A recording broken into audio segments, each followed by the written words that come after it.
All right, welcome everyone. Today I wanted to take some time to talk about my story of why I retook my Shahada a year ago. I've actually posted on it several months ago on my Substack, which I'll put in the description here so people can go check it out. But the Shahada is such a fascinating, profound thing for me. And I didn't really put a lot of thought into it as I was stumbling around in my faith. And for us Muslim people that are born into the religion, we just take it for granted. We're told by our parents, "Hey, you're Muslim," and then that's what you do. And that's why I find stories of converts or reverts so interesting because there's so much intentionality behind it when they say their shahada. It's really profound for them. And polytheism's existed since our prophet's time, peace and blessings be upon him. And I think that was where I was stuck, where I was worshiping idols, even though I called myself Muslim or believed in a God, I still submitting to these idols in the material world, whether it was chasing success, monetary goals around wealth, women, whatever it is. But there's that sense of emptiness. And now as a psychologist, I see that with people that I work with. And I see that because I had to do that internal work myself, why these worldly pursuits are empty and that with people that also have a lot of wealth, celebrities, they just feel empty because there's no meaning. And that's why I wanted to break down the Shahada from my perspective, the two components to it. The part one, where the Tawhid, where you're basically saying there's no God but God. There's no God but Allah. And it's important because it's something we cannot describe. We cannot even grasp it. We can't put it into words. And it's beyond this material world. So it's this because I find like any material pursuit we seek out in this world, because it's within our grasp, if you set a goal for certain financial goals or whatever it is, once you achieve it, now you're like, what's next? But this aspect of Tawheed is so crucial because you're submitting to it. And then the second part of the Shahada that Prophet Muhammad, peace and blessings be upon him, is Allah's messenger and the seal of the prophets. And us as Muslims are supposed or expected to emulate him. Now, we can never achieve that.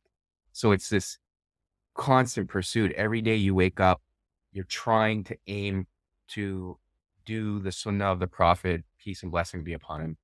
And I know for myself, I'm always like thinking about, okay, I'm going to fall short here. And I do. And the next day I recalibrate and try again. But again, that is an endless pursuit that we can seek till our time here in this world. It's never ending. And when you look at it from a physiological perspective, our body releases dopamine while we're in the pursuit of a goal, not when we achieve it. It's in that constant pursuit. And that's that motivation factor. That's where the dopamine is coming from. And obviously in the world today, we've been able to find cheap dopamine hits, seeking pleasurable behaviors that give us that dopamine spike. That is not sustainable. And that's why people feel that sense of emptiness. And that's what it was like for me too, where the pendulum would swing for me back and forth between hedonism and nihilism. So I would seek out the pleasure. And then after that, it was like, okay, I would get depressed because that feeling of pleasure was fleeting. And then that depression would lead to nihilism because again, I didn't see any meaning in life. After going through that experience of, I would call, in fact, there's a term for it, the hedonic treadmill, and you can actually check it out on Google, but it's this, you keep going and going. We often will look for a quick fix, but it's never ending. And after going through that experience and going through adversity, I started realizing that obviously for me, I needed to go through that experience. And that's where I really like what Mike Tyson says. He's been quoted to say, without a test, there's no testimony. So going through all these trials and tribulations in my life I was able to testify and go through that Shahada. But I had to make sure I was ready to be able to step into that. And that's where the intentionality comes in for me. Why did I want to make sure there was this sense of intentionality? Because this time I was doing it by choice. I wanted to say, and obviously in prayer, we do say the Shahada, but to say it out loud with that intentionality was very important for me. And I had to get myself to the point where I was ready to accept it. And it was such a profound experience when I was just, I had a couple of experiences and I can't really explain or describe them in words, but the timing felt right. And I made that intention and I did that Shahada and this sense of peace overcame me. And since then, I haven't looked back. Obviously, part of our journey in this world is it is a constant battle. And I do have my battles every day. There's doubt, there's questions, and often that battle is internal more than anything. But I just wanted to share that experience because I feel like most of us Muslims that are especially born into the religion take it for granted. And I think we need to think about this. In fact, if you go online and you search up Shahada, it's described as an Islamic oath and creed.